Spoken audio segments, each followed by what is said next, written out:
Hello friends, स्वागत है आप सभी का द स्टडी टॉपिक में एक नए वीडियो के साथ। आज हम इस वीडियो में बात करेंगे हिस्ट्री के एक वेरी इंपॉर्टेंट टॉपिक के बारे में, गवर्नर जनरल एवं वायसराय। ये जो टॉपिक है ऑलमोस्ट सभी एग्ज़ाम में इस टॉपिक से क्वेश्चन पूछे जाते हैं। ये जो टॉपिक है गवर्नर जनरल एवं वायसराय, ये थोड़ा कन्फ्यूजिंग ज़रूर है, लेकिन मैं आपको सबसे आसान तरीके से इस टॉपिक को समझाऊंगी। ध्यान दें, जितना बताया जाए आप उतने पे याद रखें और उसको समझने की कोशिश करें। वीडियो शुरू करने से पहले मैं बता दूं कि आप गवर्नर जनरल, गवर्नर और वायसराय के नाम याद करने पर फोकस ना करिएगा। उनके काम से उनके नाम को हम उन्हें याद करने की कोशिश करेंगे, क्योंकि एग्ज़ाम में सभी जितने भी गवर्नर हैं, गवर्नर जनरल हैं, वायसराय हैं, इनसे संबंधित सभी इम्पॉर्टेंट जो घटनाएं होती हैं, एक्टिविटी है, उससे संबंधित क्वेश्चन पूछे जाते हैं। यहाँ पे हम ध्यान देंगे कि आपको किन किन गवर्नर जनरल और वायसराय पर ज़्यादा फोकस करना है। रॉबर्ट क्लाइव हैं, Warren Hasting, Cornwallis, Wellesley, Lord Hasting और विलियम वेटिंग और डलहौजी और केनिंग। ये जो नाम है इस पर सबसे ज़्यादा हम फोकस करेंगे और इनके शासनकाल में हुई जितनी भी घटनाएं और एक्टिविटी हैं, हम उस पर ध्यान देंगे और उसे याद करने की कोशिश करेंगे। तो वीडियो पसंद आए तो वीडियो को लाइक ज़रूर करें। अगर आप इस वीडियो की पीडीएफ चाहते हैं तो डिस्क्रिप्शन में टेलीग्राम का लिंक दिया है। टेलीग्राम चैनल पे इस वीडियो की पीडीएफ प्रोवाइड कर दी जाएगी। तो आइए शुरू करते हैं हम अपना वीडियो और देखते हैं कि गवर्नर जनरल एवं वायसराय की इसकी स्टार्टिंग कैसे हुई।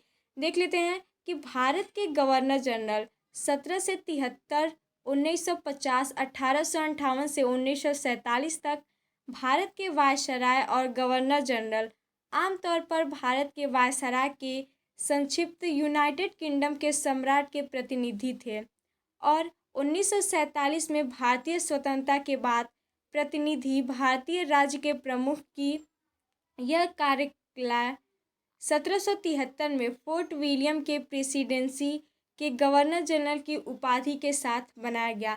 तो कब बनाया गया? ये जो कार्यालय है भारतीय राज्य के प्रमुख 1773 में फोर्ट विलियम के प्रेसिडेंसी के गवर्नर जनरल की उपाधि के साथ बनाया गया था।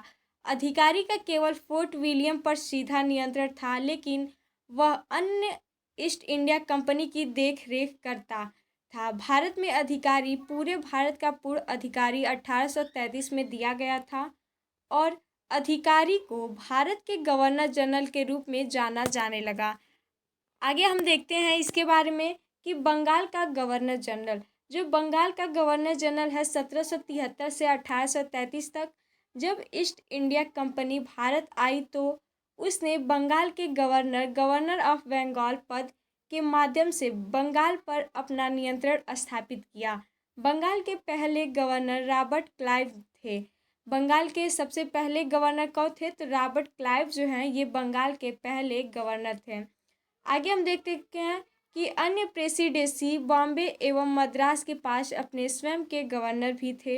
रेगुलेटिंग एक्ट 1773 के पारित होने के बाद बंगाल के गवर्नर पद का नाम बदलकर बंगाल का गवर्नर जनरल रख दिया गया। तो क्या किया गया कि रेगुलेटिंग एक्ट 1773 पारित हुआ और इसके बाद जो है जो बंगाल के गवर्नर थे इसका नाम बदलकर बंगाल का गवर्नर जनरल रख दिया गया। और बंगाल के पहले गवर्नर जनरल वॉरेन हेस्टिंग थे। कौन थे? तो बंगाल के जो पहले गवर्नर जनरल थे वो कौन थे? जनरल वॉरेन हेस्टिंग थे। यहाँ पे हम ध्यान देंगे कि बंगाल का जो गवर्नर जनरल कौन था? तो रॉबर्ट क्लाइव थे और बंगाल के पहले गवर्नर जनरल वॉरेन हेस्टिंग थे। रेगुलेटिंग एक्ट 1773 के बाद इसका जो है नाम बदल कर बंगाल का गवर्नर जनरल कर दिया गया। आगे हम बढ़ते हैं और देखते हैं कि इस अधिनियम जो रेगुलेटिंग एक्ट 1773 था, इसके माध्यम से बॉम्बे एवं मद्रास के गवर्नर के ने बंगाल के गवर्नर जनरल के अधीन कार्य किया। मतलब कि उसके अंतर्गत उसके अधीन जो है बंगाल के गवर्नर जनरल ने उनके अधीन कार्य किया, बॉम्बे एवं मद्रास के गवर्नर ने। और भारत का गवर्नर जनरल 1833 से 58 तक चार्टर एक्ट 1833 द्वारा बंगाल के गवर्नर जनरल का जो पदनाम था वो पुनः बदल कर क्या कर दिया गया, तो भारत का गवर्नर जनरल कर दिया गया। जब चार्टर एक्ट 1833 आया तो जो बंगाल के गवर्नर जनरल था उसका नाम फिर से बदल दिया गया और भारत का गवर्नर जनरल कर दिया गया। अब भारत के पहले गवर्नर जनरल कौन थे, तो भारत के पहले गवर्नर जनरल विलियम बेंटिंक थे। ये एग्ज़ाम में बहुत बार पूछा गया है कि भारत के पहले गवर्नर जनरल कौन थे, तो विलियम बेंटिंक जो है ये भारत के पहले गवर्नर जनरल थे। यह जो पद है मुख्य रूप से प्रशासनिक उद्योगों के लिए था और इसे ईस्ट इंडिया कंपनी के कोर्ट ऑफ डायरेक्टर्स को रिपोर्ट करना था। इसके साथ हम आगे बढ़ते हैं और देखते हैं वायसराय। वायसराय कब नाम इसका चेंज किया गया, तो 1858 से 1947 तक। वर्ष 1857 के विद्रोह के बाद कंपनी के शासन को समाप्त कर दिया गया और भारत ब्रिटिश ताज के सीधे नियंत्रण में आ गया। तो कौन है, तो 1857 के विद्रोह जब हुआ तो कंपनी के शासन ने, जो ईस्ट इंडिया कंपनी है उसका शासन समाप्त किया गया और भारत ब्रिटिश ताज के सीधे नियंत्रण में उसके अंतर्गत आ गया था। भारत सरकार अधिनियम 1858 पारित हुआ जिसने भारत के गवर्नर जनरल का नाम बदलकर भारत का वायसराय कर दिया गया। तो कब किया गया, वायसराय जो है 1857 के विद्रोह के बाद जो ईस्ट इंडिया कंपनी है उसने भारत जो ब्रिटिश है उसको अपने नियंत्रण में कर लिया और भारत सरकार अधिनियम 1857 पारित किया गया और उसके बाद जो भारत के गवर्नर जनरल थे उनका नाम बदलकर भारत का वायसराय कर दिया गया। वायसराय को सीधे ब्रिटिश सरकार द्वारा नियुक्त किया गया था। अब भारत के पहले वायसराय कौन थे, तो भारत के पहले वायसराय जो हैं लॉर्ड कैनिंग थे। इसको आप जरूर याद रखें कि जो भारत के पहले वायसराय कौन थे, तो भारत के पहले वायसराय लॉर्ड कैनिंग थे। इसके साथ हम आगे बढ़ते हैं और देखते हैं कि भारत के महत्वपूर्ण गवर्नर जनरल एवं वायसराय तथा उनसे संबंधित महत्वपूर्ण घटनाएं क्या क्या थी उनके बारे में हम अब डिटेल में चर्चा करेंगे। ये जो है उनसे संबंधित जितनी भी घटनाएं और एक्टिविटी है गवर्नर जनरल और वायसराय से संबंधित, ये जो है एग्ज़ाम में सीधे पूछे जाते हैं कि किस गवर्नर जनरल या वायसराय के दौरान कौन सी जो महत्वपूर्ण घटनाएं ये घटित हुई थी, इसके बारे में एग्ज़ाम में सीधे क्वेश्चन आते हैं। तो इसको हम देख लेते हैं कि वॉरेन हेस्टिंग, ये इनका शासनकाल था 1773 से 1785 तक। शासनकाल के दौरान की महत्वपूर्ण घटनाएं क्या क्या थी, वॉरेन हेस्टिंग्स के शासनकाल के दौरान जो रेगुलेटिंग एक्ट 1773 है ये किया गया। ईस्ट इंडिया एक्ट 1784, वर्ष 1774 का रोहिला युद्ध किया गया और वर्ष 1775 से 82 तक प्रथम मराठा युद्ध और 1782 में सालबाई की संधि की गई थी वॉरेन हेस्टिंग के शासनकाल के दौरान और वर्ष 1780 से 84 में दूसरा मैसूर का युद्ध किया गया था। तो क्वेश्चन ऐसे पूछता है कि जो प्रथम मराठा युद्ध था 1775 से 82 तक वो किसके शासनकाल में हुआ था, या जो दूसरा मैसूर युद्ध था 1780 से 84 तक वो किसके शासनकाल में हुआ था, तो वॉरेन हेस्टिंग जो है इनके शासनकाल में ये जो प्रथम मराठा युद्ध और दूसरा मैसूर युद्ध जो है ये हुआ था। एग्ज़ाम में ये भी पूछता है कि 1782 में जो है सालबाई की संधि ये किसके शासनकाल में हुई थी, तो वॉरेन हेस्टिंग के शासनकाल में जो है सालबाई की संधि हुई थी। आगे हम देखते हैं दिया है कि लॉर्ड कॉर्नवालिस, इनका जो शासनकाल है ये 1786 से 1793 तक चला था। इनके शासनकाल के जो दौरान है ये तीसरा मैसूर युद्ध 1790 से 92 और श्रीरंगपट्टनम की संधि 1792 में हुई थी। लॉर्ड कॉर्नवालिस जो हैं ये कॉर्नवालिस कोड 1793 जो है इनकी जो महत्वपूर्ण घटनाएं हैं और बंगाल का अस्थायी जो बंदोबस्त था 1793 में, ये जो घटना है ये लॉर्ड कॉर्नवालिस के शासनकाल में हुई थी। अब देख लेते हैं लॉर्ड वेलेजली 1798 से 1805 तक इसका शासनकाल चला था। लॉर्ड वेलेजली के इनका शासनकाल, इनके बारे में हम देख लेते हैं कि लॉर्ड जो वेलेजली है इनके शासनकाल में क्या क्या महत्वपूर्ण घटनाएं घटी थी। तो सहायक संधि प्रणाली का परिचय 1798 में हुआ, और चौथा का जो मैसूर युद्ध था 1799, और दूसरा मराठा युद्ध 1803 से 5 में। ये जो है लॉर्ड वेलेस्ली के शासनकाल में महत्वपूर्ण घटनाएं हुई थी। आगे बढ़ते हैं हम और देखते हैं लॉर्ड मिंटो। लॉर्ड मिंटो का जो शासनकाल था वो 1807 से 1813 तक था, और इनके शासनकाल में रणजीत सिंह के साथ अमृतसर की संधि जो है 1809 में की गई थी। लॉर्ड हेस्टिंग, इनका जो शासनकाल था 1813 से 1823 तक 10 वर्षों तक था, और इनके शासनकाल में एग्लो नेपाल युद्ध 1814 से 16 और सुगोली की संधि जो है 1816 में हुई थी, और तीसरा जो मराठा युद्ध था 1817 से 19 में हुआ था, और मराठा परिसंघ का जो विघटन है वो लॉर्ड हेस्टिंग के शासनकाल के दौरान हुआ था। ये जो रैयतवाड़ी प्रणाली की स्थापना है 1820 में की गई थी, और किसके शासनकाल में, तो लॉर्ड हेस्टिंग के शासनकाल में रैयतवाड़ी प्रणाली की स्थापना की गई थी 1820 में। देखते हैं आगे लॉर्ड हैमस्टन 1823 से 1828 तक इनका शासनकाल चला था, और इसके शासनकाल में लॉर्ड हैमहर्स्ट के शासनकाल में पहला वर्मा युद्ध 1828 से 1826 तक इनके शासनकाल में पहला वर्मा युद्ध जो है ये घटना घटित हुई। और लॉर्ड विलियम बेंटिंक जो है ये बहुत ही इम्पॉर्टेंट है, वेरी वेरी इम्पॉर्टेंट टॉपिक है ये लॉर्ड विलियम बेंटिंक। एग्ज़ाम में बहुत बार पूछा जा चुका है कि इनका जो शासनकाल है 1828 से 1835 तक चला था, और इनके शासनकाल में ही सती प्रथा का उन्मूलन किया गया। कब किया गया, तो 1829 में किया गया। और 1833 का जो चार्टर एक्ट था वो लॉर्ड विलियम बेंटिंक के शासनकाल के दौरान में घटित एक बहुत ही महत्वपूर्ण घटना थी। आगे हम देखते हैं कि लॉर्ड ऑकलैंड 1836 से 1842, इनका जो शासनकाल था 1836 से 1842 तक था, और इनके शासनकाल में पहला अफगान युद्ध हुआ था 1838 से 42 में। लॉर्ड हार्डिंग, इनका जो शासनकाल है 1844 से 1848 तक था, और इनके शासनकाल में जो महत्वपूर्ण घटना है वो पहला आंग्ल सिख युद्ध जो 1845 से 46 तक चला था, और लाहौर की संधि जो है 1846 ये लॉर्ड हार्डिंग के शासनकाल के दौरान की गई थी। और लॉर्ड हार्डिंग जो है कन्या भ्रूण हत्या का उन्मूलन जैसे सामाजिक ये सुधारक भी थे लॉर्ड हार्डिंग। अगला क्वेश्चन हम देखते हैं, दिया है, सॉरी क्वेश्चन नहीं, लॉर्ड डलहौजी के बारे में हम देख लेते हैं कि जो लॉर्ड डलहौजी है इनका जो शासनकाल है कब से चला था, तो 1848 से 1856 तक है लॉर्ड डलहौजी का ये इनका शासनकाल चला था।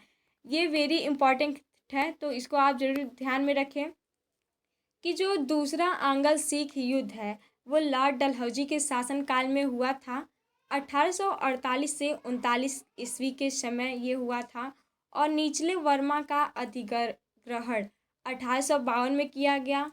व्यक्तिगत के सिद्धांत का परिचय दिया गया था लॉर्ड डलहौजी के शासनकाल में। वुड डिस्पैच 1854 में। वर्ष 1853 में बॉम्बे और ठाणे को जोड़ने वाली पहली रेलवे लाइन बिछाई गई। तो लॉर्ड डलहौजी का जो शासनकाल था उनके समय में ही वर्ष 1853 में बॉम्बे से ठाणे को जोड़ने वाली पहली जो रेल लाइन है वो बिछाई गई थी। इसको आप जरूर याद रखिए कि ये ज़्यादातर एग्ज़ाम में पूछा गया है कि बॉम्बे और ठाणे के बीच पहली रेलगाड़ी है वो कब चलाई गई, 1853 में चलाई गई। और जो ये है लॉर्ड डलहौजी इनके शासनकाल में चलाई गई थी। लोक निर्माण विभाग PWD की स्थापना की गई थी लॉर्ड डलहौजी के शासनकाल में।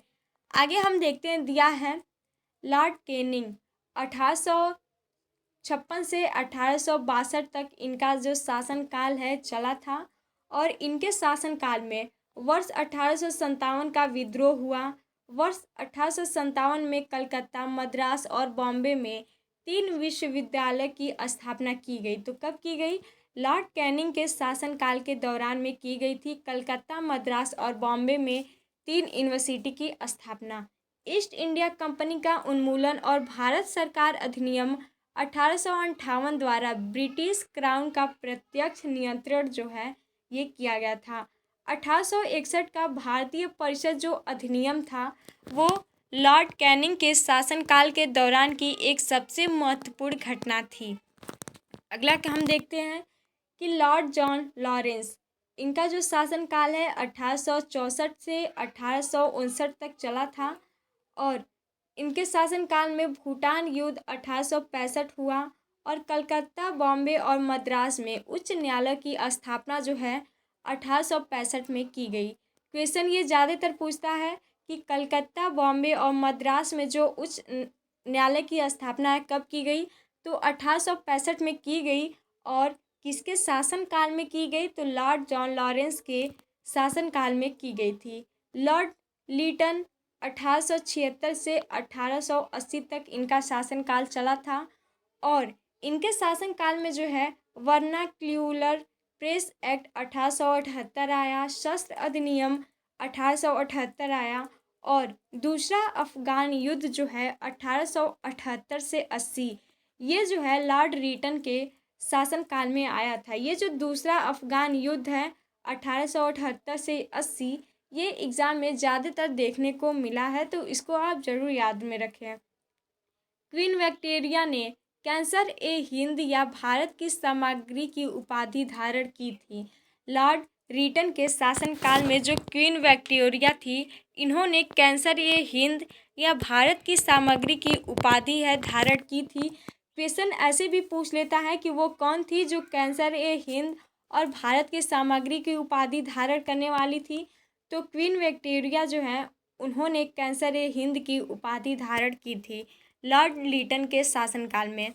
आगे हम बढ़ते हैं और देखते हैं लॉर्ड रिपन, इनके बारे में हम देख लेते हैं। ये बहुत ही इम्पोर्टेंट है, काफ़ी ज़्यादा एग्ज़ाम में पूछा गया है कि लॉर्ड रिपन 1880 से 1884 तक इनका शासनकाल है वो चला था।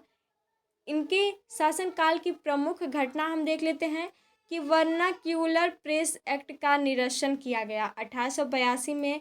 पहला कारखाना अधिनियम 1881 में इनकी प्रमुख घटना थी और स्थानीय स्वशासन पर सरकार का संकलन किया गया 1882 में। इल्बर्ट बिल विवाद 1883 से 84 में किया गया और शिक्षा पर हंटर आयोग जो है 1882 जो है लॉर्ड रिपन के शासनकाल में किया गया था। क्वेश्चन ये पूछ लेता है कि 1882 में कौन सा आयोग जो है ये किया गया, तो शिक्षा पर हंटर आयोग जो है 1882 में आया था। लॉर्ड डफरिन के बारे में हम देख लेते हैं।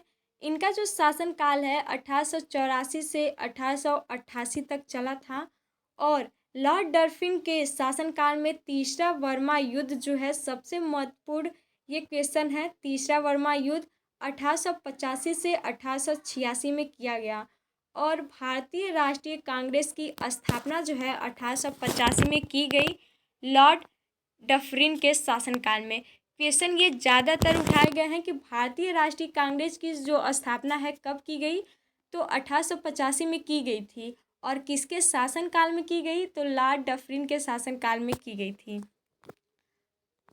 आगे दिया है लॉर्ड लैंसडाउन, इनका जो शासनकाल है 1888 से 1894 तक चला था और इनके शासनकाल में जो है कारखाना अधिनियम 1891 जो है ये हुआ था और भारतीय परिषद अधिनियम 1892 में किया गया और डूरंट आयोग की स्थापना जो है 1893 में की गई लॉर्ड लैंसडाउन के शासनकाल में। लॉर्ड कर्जन के बारे में हम देख लेते हैं। इसका जो है ये बहुत ही इम्पोर्टेंट है, एग्ज़ाम में बहुत बार पूछा गया है।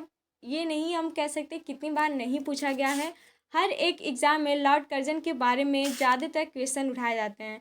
तो इनका जो शासनकाल है 1899 से 1905 तक चला था और पुलिस आयोग की नियुक्ति जो है 1902 में लॉर्ड कर्जन के शासनकाल में की गई और विश्वविद्यालय आयोग की नियुक्ति 1902 में, भारतीय विश्वविद्यालय अधिनियम 1904 और बंगाल का जो विभाजन है 1905 में लॉर्ड कर्जन के शासनकाल में किया गया। ये एग्ज़ाम में बहुत बार पूछा गया क्वेश्चन है। सबसे पहले ये जहाँ तक मुझे याद है कि एसएससी CHSL जो 21 का एग्ज़ाम था अप्रैल में, ये पूछा गया था बंगाल का विभाजन 1905 में किया गया था। क्वेश्चन सीधे पूछा गया था कि जो बंगाल का विभाजन है वो कब किया गया, तो 1905 में इसका विभाजन किया गया था। किसके शासनकाल में, तो लॉर्ड कर्जन के शासनकाल में जो है ये बंगाल का विभाजन 1905 में किया गया। आगे हम इस वीडियो के साथ आगे बढ़ते हैं और देखते हैं लॉर्ड मिंटो। लॉर्ड मिंटो का शासनकाल है 1905 से 1910 तक चला था और इनके शासनकाल में स्वदेशी आंदोलन जो है 1905 से 1911। सूरत अधिवेशन में कांग्रेस का विभाजन कब हुआ, तो 1907 में हुआ और लॉर्ड मिंटो के शासनकाल में हुआ था। मुस्लिम लीग की स्थापना 1906 में जो है लॉर्ड मिंटो के शासनकाल में की गई और मार्ले मिंटो सुधार जो है 1909 लॉर्ड मिंटो के शासनकाल में आया था।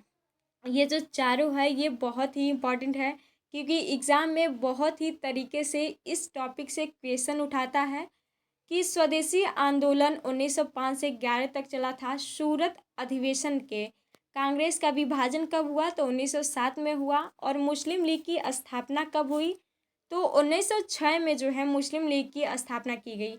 मार्ले मिंटो सुधार कब आया, तो 1909 में मार्ले मिंटो सुधार जो अधिनियम है वो आया था। लॉर्ड हार्डिंग के बारे में देख लेते हैं। इनका जो शासनकाल है वो 1910 से 1916 तक चला था और इनके शासनकाल में बंगाल विभाजन रद्द किया गया 1911 में। लॉर्ड मिंटो के जो है ये मार्ले मिंटो सुधार जो है 1909 इनके में आया था और लॉर्ड हार्डिंग जो है बंगाल विभाजन रद्द किया गया 1911 में। जो बंगाल विभाजन है ये 1905 में बंगाल का किया गया गठन और बंगाल विभाजन रद्द किया गया 1911 में। लॉर्ड हार्डिंग के शासनकाल में जो है कलकत्ता से दिल्ली राजधानी को स्थानांतरित किया गया 1911 में। ये बहुत ही इम्पॉर्टेंट है क्योंकि जो सबसे पहले है वो राजधानी कलकत्ता हुआ करती थी, लेकिन लॉर्ड हार्डिंग के शासनकाल में कलकत्ता से दिल्ली की राजधानी जो है स्थानांतरित कर दी गई 1911 में। हिंदू महासभा की स्थापना की गई लॉर्ड हार्डिंग के शासनकाल में कब की गई, तो 1915 में जो है हिंदू महासभा की स्थापना की गई। आगे हम देखते हैं दिया है लॉर्ड चेम्सफोर्ड 1916 से 1921 तक इनका शासनकाल रहा है और इनके शासनकाल की जो महत्वपूर्ण घटनाएं हैं वो लखनऊ संधि रही, चंपारण का जो सत्याग्रह है वो हुआ और मॉन्टेग्यू की अगस्त घोषणा जो है 1917 में की गई। भारत सरकार अधिनियम 1919 पारित किया गया। रॉलेट एक्ट 1919 आया। जलियांवाला बाग हत्याकांड जो है सबसे इम्पॉर्टेंट टॉपिक है हिस्ट्री का। ये जलियांवाला बाग हत्याकांड 1919 में हुआ था। ये लॉर्ड चेम्सफोर्ड के शासनकाल में हुआ था और असहयोग और खिलाफत आंदोलन की शुरुआत जो है लॉर्ड चेम्सफोर्ड के शासनकाल में की गई। आगे हम देखते हैं दिया है लॉर्ड रीडिंग 1921 से 1926। लॉर्ड रीडिंग जो है इनके शासनकाल में चौरी चौरा की घटना 1922 जो है ये सामने आई थी। चौरी चौरा के बारे में हम देख लेते हैं कि क्योंकि ये बहुत ही इम्पॉर्टेंट है। चौरी चौरा जो है ये उत्तर प्रदेश में गोरखपुर के पास एक कस्बा था। वर्तमान में यह तहसील है जहां 4 फरवरी 1922 को भारतीयों ने ब्रिटिश सरकार की एक पुलिस चौकी को आग लगा दी थी, जिसमें उसमें छुपे हुए 22 पुलिस कर्मियां जिंदे जल गए और वो मारे गए। इस घटना को चौरी चौरा कांड के नाम से जाना जाता है। तो कब हुआ ये चौरी चौरा कांड? 4 फरवरी 1922 में हुआ और लॉर्ड रीडिंग के शासनकाल के दौरान हुआ था। असहयोग आंदोलन जो है इसको वापस लिया गया 1922 में। स्वराज पार्टी की स्थापना की गई 1922 में। क्वेश्चन ये सीधे पूछा जाता है कि स्वराज पार्टी की स्थापना कब की गई, तो 1922 में जो है स्वराज पार्टी की स्थापना की गई। काकोरी ट्रेन डकैती जो है 1925 में आया था लॉर्ड रीडिंग के शासनकाल में। आगे हम देखते हैं दिया है लॉर्ड इरविन 1926 से 1931 तक इनका जो शासनकाल है ये चला था और इनका जो शासनकाल है ये बहुत ही इम्पोर्टेंट घटनाओं में से एक है। इनकी शासनकाल की घटना। तो देख लेते हैं, साइमन कमीशन का भारत आगमन कब हुआ? तो 1987 में हुआ और लॉर्ड इरविन के शासनकाल की ये सबसे ज़्यादा महत्वपूर्ण घटना है। और हरकोट बटलर भारतीय राज्य आयोग 1927, नेहरू रिपोर्ट जो है 1928 में पारित किया गया। दीपावली जो घोषणा है 1929 में। कांग्रेस का लाहौर अधिवेशन, पूर्ण स्वराज संकल्प 1929 में। डांडी मार्च और सविनय अवज्ञा आंदोलन जो है 1930 में किया गया लॉर्ड इरविन के शासनकाल में। और पहला जो गोलमेज सम्मेलन था 1930 में किया गया।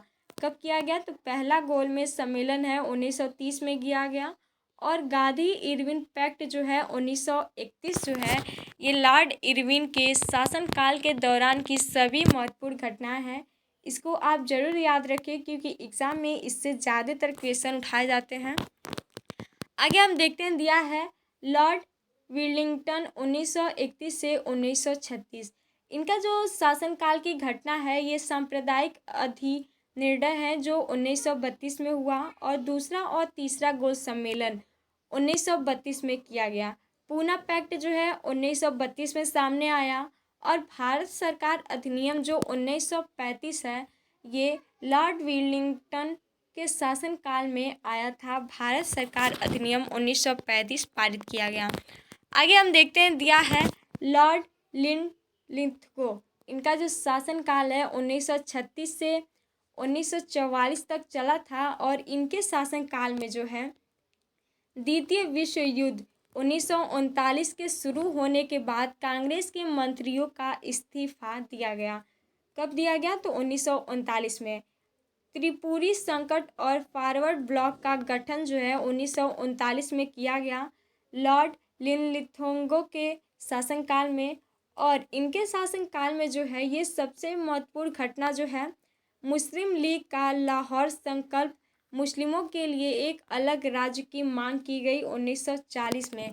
किसके शासनकाल में? तो लॉर्ड लिनथिंगो के शासनकाल में जो है मुस्लिम लीग का लाहौर संकल्प किया गया। मुस्लिमों की इसमें मांग थी कि मुस्लिमों के लिए एक अलग राज्य की मांग की गई थी। अगस्त प्रस्ताव जो है 1940 में आया सामने। और भारतीय राष्ट्रीय सेना का गठन जो है 1941 में किया गया। क्रिप्स मिशन जो है 1942 में सामने आया। और भारत छोड़ो आंदोलन 1942 में लॉर्ड लिंथो के शासनकाल के दौरान ये सबसे महत्वपूर्ण घटनाओं में से एक जो है ये सामने आई थी, भारत छोड़ो आंदोलन। आगे हम देखते हैं, दिया है लॉर्ड वेवेल। इनका जो शासनकाल है 1944 से 1947 तक चला था। देख लेते हैं इनके बारे में। सी राजगोपालचारी का CR फार्मूला जो है 1944 में सामने आया। वेवेल योजना और शिमला सम्मेलन जो है 1942 में लॉर्ड वेवेल के शासनकाल में किया गया। और कैबिनेट मिशन 1946, प्रत्यक्ष कार्यवाही दिवस 1946 और क्लीमेट इटली द्वारा भारत में ब्रिटिश शासन की समाप्ति की घोषणा की गई। कब की गई? तो 1947 में जो है क्लीमेट इटली द्वारा भारत में ब्रिटिश शासन की समाप्ति की घोषणा की गई। किसके शासनकाल में? तो लॉर्ड वेवेल के शासनकाल में जो है ये समाप्ति की घोषणा की गई थी। आगे हम देखते हैं, दिया है लॉर्ड माउंटबेटन। इनका जो शासनकाल है 1947 से 48 तक चला था। इनके शासनकाल में जून 3 प्लान 1947 ये आया। और रेडक्लिफ जो आयोग है 1947 ये आया था। लॉर्ड माउंटबेटन जो है इनके शासनकाल में भारत की स्वतंत्रता हुई 15 अगस्त 1947 में। सबसे ज़्यादा इम्पोर्टेंट टॉपिक है लॉर्ड माउंटबेटन। इनके शासनकाल में जो है भारत को स्वतंत्रता मिली। और कब मिली? तो 15 अगस्त 1947 में। चक्रवर्ती राजगोपालचारी, जिन्हें हम CV राजगोपालचारी के नाम से जानते हैं, इनका जो शासनकाल है 1948 से 1950 तक चला था। जो ये चक्रवर्ती राजगोपालचारी हैं, ये भारत के अंतिम गवर्नर जनरल और प्रथम भारतीय गवर्नर जनरल थे। कौन थे? तो भारत के अंतिम गवर्नर जनरल चक्रवर्ती राजगोपालचारी थे। और प्रथम भारतीय गवर्नर जनरल कौन थे, तो वह भी जो है चक्रवर्ती राजगोपालचारी थे। वर्ष 1950 में अस्थायी रूप से यह पद जो है गवर्नर जनरल समाप्त कर दिया गया। तो कब किया गया? 1950 में अस्थायी रूप से ये जो गवर्नर जनरल का पद था इसको अस्थायी रूप से समाप्त कर दिया गया। इसके साथ ही हमारी वीडियो ख़त्म होती है। अगर आपको हमारी वीडियो पसंद आई हो तो वीडियो को लाइक और शेयर ज़रूर करें और कमेंट बॉक्स में हमें ज़रूर बताएं कि आपको हमारी वीडियो कैसी लगी। मिलते हैं एक ऐसे ही टॉपिक साथ अगले वीडियो में। Thank you, have a nice day. I hope कि आप सभी को ये वीडियो बहुत पसंद आई होगी, तो वीडियो को शेयर और लाइक ज़रूर करें।